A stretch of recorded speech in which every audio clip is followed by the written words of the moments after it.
Most people get a little bit of success, man. They are able to pay their bills. They're able to buy a car. They're able to live in a decent house. They're able to compete with their high school buddies or their circle of friends, and they're doing okay in that circle of friends. And that's where they stay. And they stay there until they die. And I want you to think about that. That's how people get in ruts. And the only difference between a rut and a grave is the depth of the hole. The degree of which you are rewarded is directly proportional to the degree of hard work that you put in.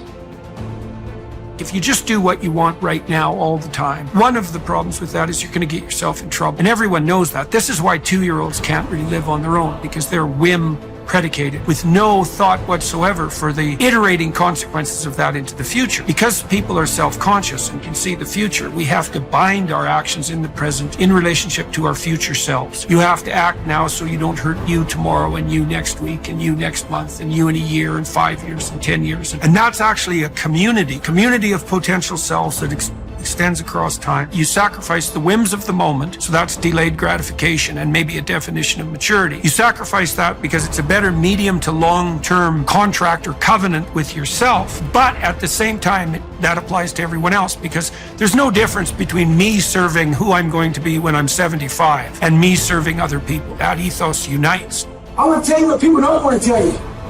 Why you stop is because you're lazy.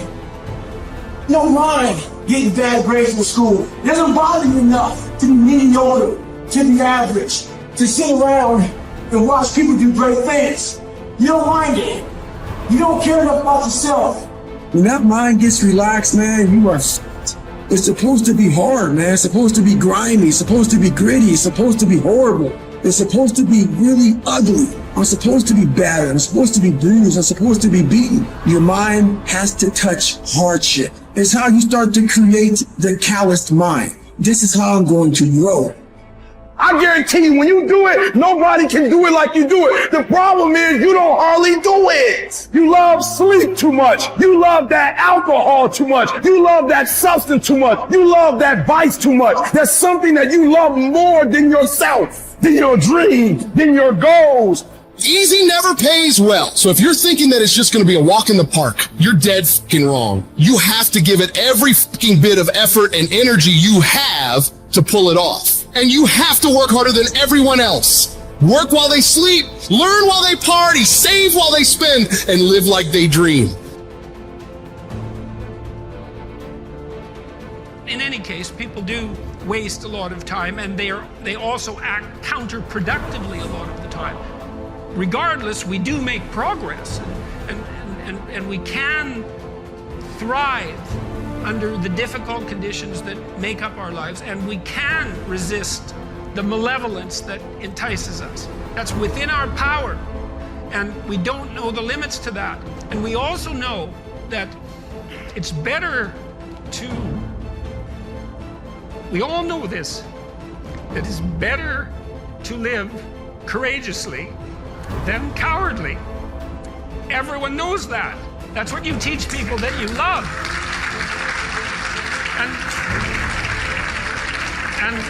And we know that it's better to live truthfully than in deceit.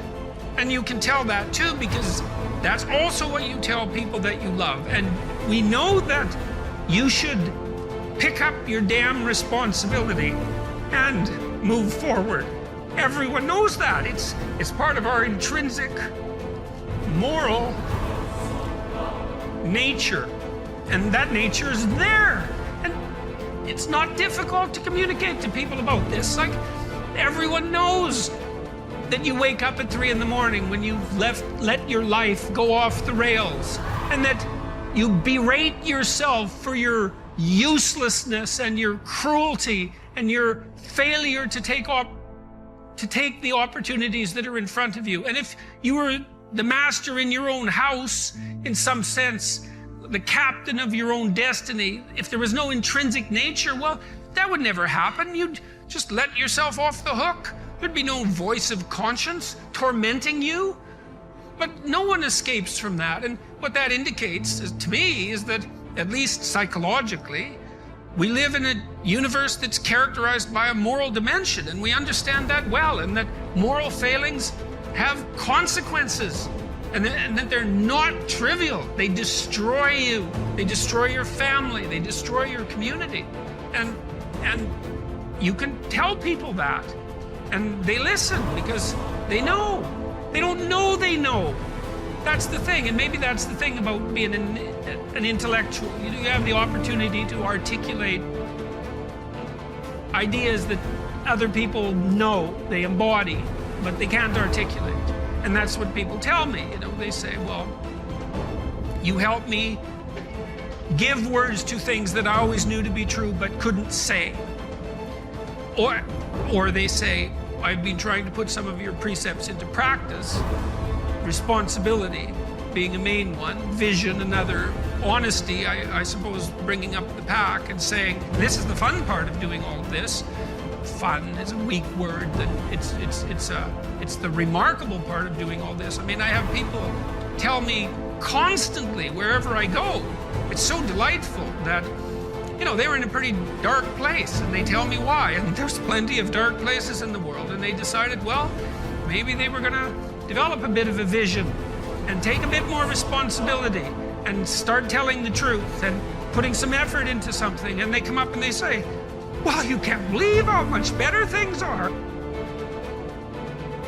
First say to yourself what you would be, and then do what you have to do. If you aren't happy with who you are, you first need to identify who it is that you desire to be. Without determining the destination you're trying to get to, you're probably not going to arrive there. The next step after you figure out who you want to be in your life is to take the necessary steps towards this goal. After all, putting a tack in a map on the wall is a great first step towards going on a journey. But that's only the first step. In order to achieve the good life that you want to live, you will need to exercise your will and do what you have to do to make your dream a reality. Now I will explain how you can recognize that you are not wise. The wise man is full of joy, cheerful and calm, undisturbed. He lives on equal terms with the gods. Now examine yourself. If you are never sad, if no hope disturbs your mind with anticipation of the future, if by day and night the condition of your spirit is even and unvarying, alert and happy with itself, then you have reached the high point of human good.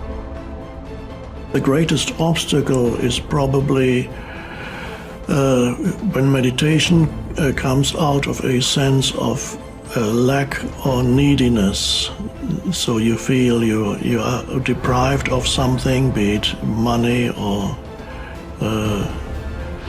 a relationship or a living situation, and you feel there's a great lack in your life and you desperately want this to change.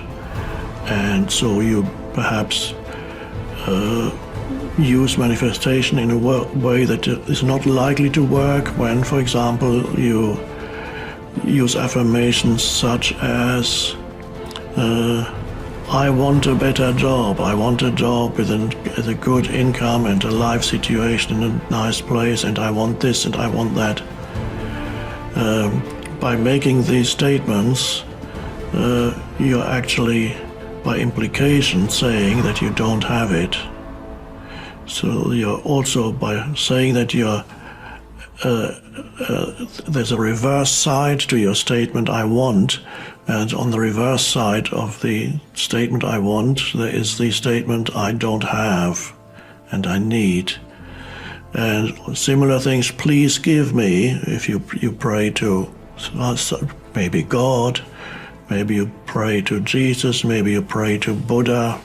They do that in Buddhist countries. Maybe you pray to a saint or whatever it is, or you pray to the universe and say, please, universe, please give me this, please give me that. That also doesn't work very well. If it works, it could be accidentally, who knows, but usually that greatly diminishes your power of manifestation, because The manifestation practice arises out of a state of lack or neediness, so there's no powerful manifestation there. The secret of manifestation is expressed in one simple statement by Jesus, and that encapsulates all the books that have been written on manifestation and will ever be written on manifestation. And it's just one simple sentence. It says, when you pray for something, believe that it has been given, or that you already have it, and then you will receive it. So the important thing is, he doesn't say believe that you will receive it. He says believe that you have received it. So there, the secret is hiding in that statement, believe that you have received it.